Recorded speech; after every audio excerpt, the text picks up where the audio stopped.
myself being here today. I knew I would graduate, obviously, but I never saw myself at an official graduation ceremony. And God likes to throw you the unexpected, and I find it an unexpected honor to be here today to see all of you here. The reason I never saw myself having an official graduation is because I am a part of a military family, specifically the Coast Guard. And for those of you who may not understand the hardships of a military family, we are not allowed to pick where we live. The military chose that for us, and we move accordingly. We probably could have stayed in one space, but I don't think my dad would have really appreciated to drive to work every day. We've moved a lot. I've been all over the country, and that's an amazing experience. You get to see and do so many things, but there's been many locations we found very difficult to live in. In New Orleans, Louisiana, it was hot all year round. It was always humid. We had to evacuate from hurricanes every year. Sometimes the evacuations only had a few weeks in between. One particular hurricane ripped the carport from our house and threw it into our neighbor's backyard. Or front yard, I don't remember. We were able to build a new garage there, but there were still storms, and they wrecked our orange trees and all kinds of other things that are around our house. In fact, the street that we used to live on, Bazille Drive, is no longer inhabitable and became so just a few short years after we left by hurricane flooding. And of course, ironically, after living in a humid swamp, we are sent orders to live in the complete opposite, Alaska. We lived in a small town. It was only about a square mile in area. The nearest Walmart and any other well-known chain stores were all a 6-hour drive in Anchorage. In the local store there, it was extremely overpriced, the products, because of the scarcity and having to ship it over from the continental U.S. over land or over water. Winters were obviously rough. The snow got up to 400 inches where we lived, or 33 feet, and we were able to climb up on top of the roof of our house, which was very high, by the way, and slide all the way straight down on a sled. This did happen. Houses became so covered in snow that they would collapse. Wild bears would often roam throughout the town and wreck trees and property. Rarely, this didn't actually happen while they were there, but they sometimes attacked people. Our house, in particular, had a lot of problems. The roof leaked. The heating system was faulty. If you flipped the light switch, the power went off. The move to Alaska required lots of adjustments, but the hardest move wasn't there. It was to my current home in Virginia. I had a lot of friends in Alaska, and I tried to stay in touch with them after the move. None of them communicate with me anymore. The hardest part about being a military family, it isn't the moving, it isn't having to adjust to all these weird locations. It's the people that you leave behind. My purpose of telling you this is not to say that I was miserable. I love my life. It was a great experience to be able to see all these places. The changes that I endured, they weren't necessarily bad things. They built character sometimes. What I'm telling you this for is to make clear that life will not be a yellow brick road. Some of you may be going to college. Some of you may be going to trade school. Some of you may be ready to take life head on and go find yourself a job. And these are all great paths. They're all very honorable. But no matter what path you take, life will never be easy. It will never go as you expect or plan. You may find yourself in hot Louisiana or cold Alaska.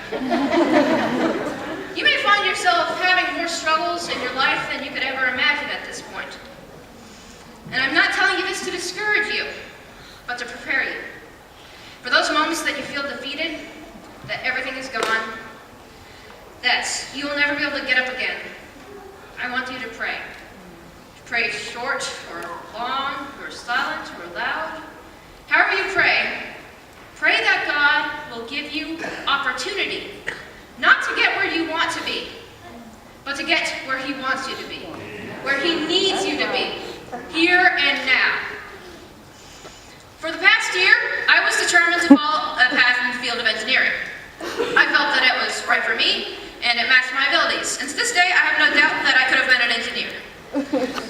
However, God showed me that He wanted me to follow a different path. 3 months ago, I realized that my path was in zoology. And having a change of major 3 months before the end of the school year does not work well with college applications. The college I was wanting to go to was a great university for engineering, not for biology.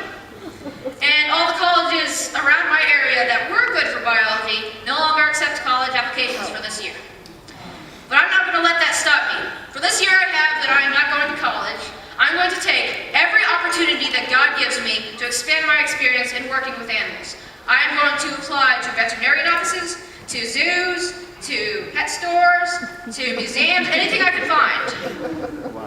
I will read about the careers, I will do private research and learn what I can about the animals that I want to study or the jobs that I'd be offered, and I'm going to learn through all methods that I can so that when the applications and scholarships come around again next year, I will be prepared. I challenge you today to find opportunity in whatever situation you are in right now. Pray that God opens doors for you. You may not always like the sound of the opportunities. They might not be easy or pleasant. But life is not about ease or pleasure. Life is about doing whatever you do for the glory of God.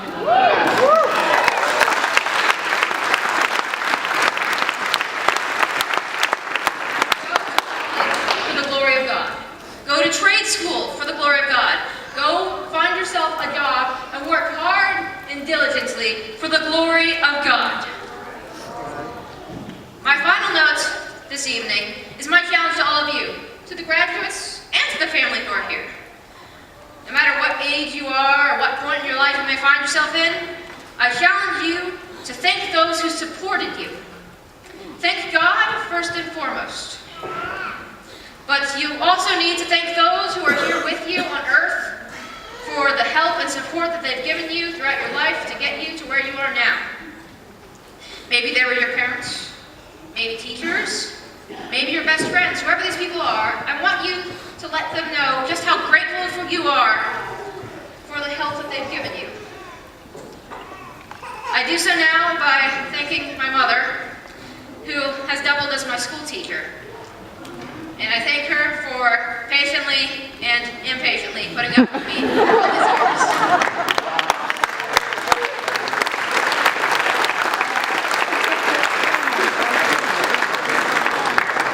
I thank my father for the sacrifices that he's made in his work and for giving me the opportunities to succeed. I thank my